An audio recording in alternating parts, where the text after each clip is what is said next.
या कांग्रेस के लोग कहते हैं कि हमने तो 1500 रुपए दिया। मैं पूछ रहा था कितने को दिया, कहां कहां दिया।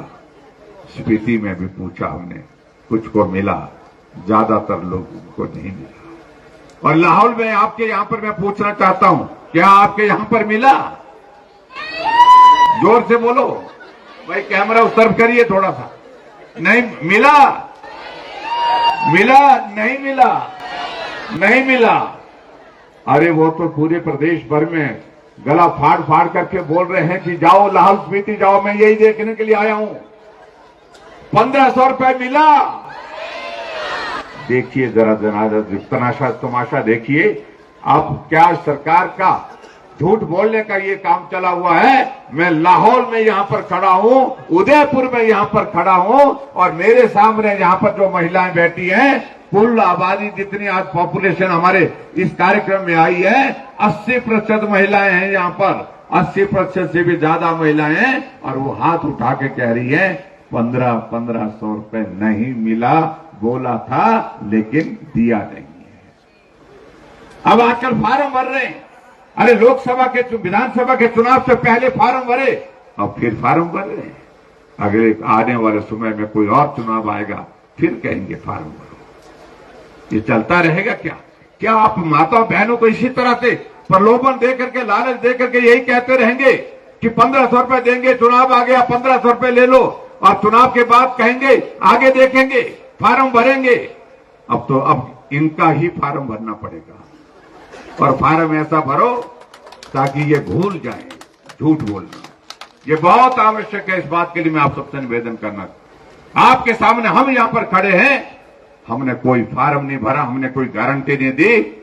महिलाओं के लिए आने जाने का किराया जयराम ठाकुर ने आधा किया। किया कि नहीं किया? जोर से बोलो, किया है ना? तो हाँ, हमने किया है। ना फार्म भरा, ना गारंटी दी। हमारे लिए सबसे बड़ी प्रसन्नता का विषय है कि ये ट्राइबल का इलाका जो पिछड़ा हुआ है, जहां विकास की बहुत बड़ी आवश्यकता है, इसके लिए जो द्वार बंद था वो खोलने का काम अगर किया है तो भारतीय जनता पार्टी ने किया है। अगर लाहौल की अगर हम बात कहें, अटल जी ऐसे एक प्रधानमंत्री देश के रहे जिन्होंने शुरुआत की कि कितने लोग अपनी जिंदगी खो चुके। रोहतांग दर्रा पास करते करते कुछ लोगों के शव मिल जाते थे, कुछ लोगों के तो शव भी नहीं मिल पाते थे। ये भी परिस्थिति रही है। यहां के लोगों का आना जाना बंद हो जाता है, कई महीनों के लिए बंद हो जाता है।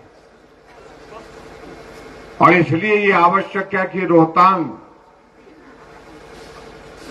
दर्रे के बजाय यहां से टनल का निर्माण करना चाहिए, ताकि लोगों को आने जाने का 12 महीने का रास्ता खुल जाए।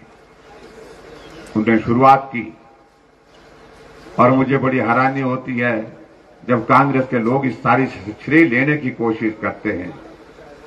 अटल जी आज भले ही दुनिया में नहीं है, लेकिन यह हकीकत है कि सबसे पहले अगर इसका शिलान्यास रखा, काम की शुरुआत की, तो अटल बिहारी वाजपेयी जी ने की।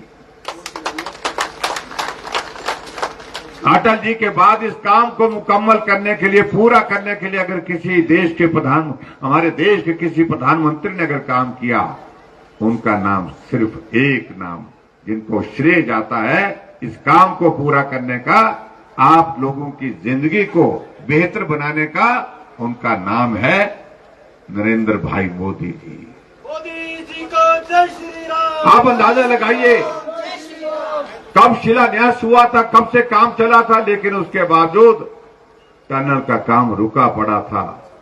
मोदी जी देश के प्रधानमंत्री बने, जब अधिकारियों के साथ बातचीत की कि कहा कि ये रास्ता आगे का बड़ा कठिन लग रहा है, क्योंकि पानी निकल गया, शेरी नाला एक जगह ऐसे पॉइंट आएगा जहां काम बंद करना पड़ा था। लेकिन मोदी जी ने कहा पीछे रुकने का, मुड़ने का सवाल पैदा नहीं होता है। ये टनल का मुंह खुलेगा तो लाहौल में खुलेगा, और इसको करना है। और मुझे इस बात की खुशी है, हिमाचल प्रदेश में भारतीय जनता पार्टी की सरकार थी, मैं मुख्यमंत्री था, मुझे जीवन का वो पल अच्छी तरह से याद है।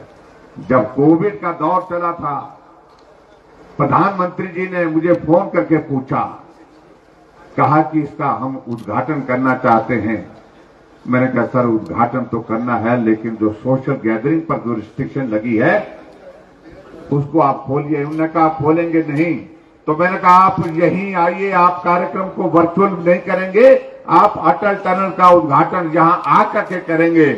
उन्होंने हमारे निमंत्रण को स्वीकार किया, सहर्ष स्वीकार किया, और कोविड के दौर में भी कोविड के नियमों का पालन करते हुए उन्होंने अटल टनल रोहतांग का उद्घाटन करने के लिए लाहौल पहुंचना स्वीकार किया। आप सबके बीच में आए, टनल का उद्घाटन किया, सिसु में लाहौल के लोगों को मिले, मनाली में वहां पर कुल्लू के लोगों को मिले। हम जीवन में कभी भूल नहीं सकते इस बात।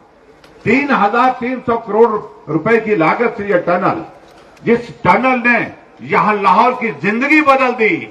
और आज हमारे लिए खुशी का विषय है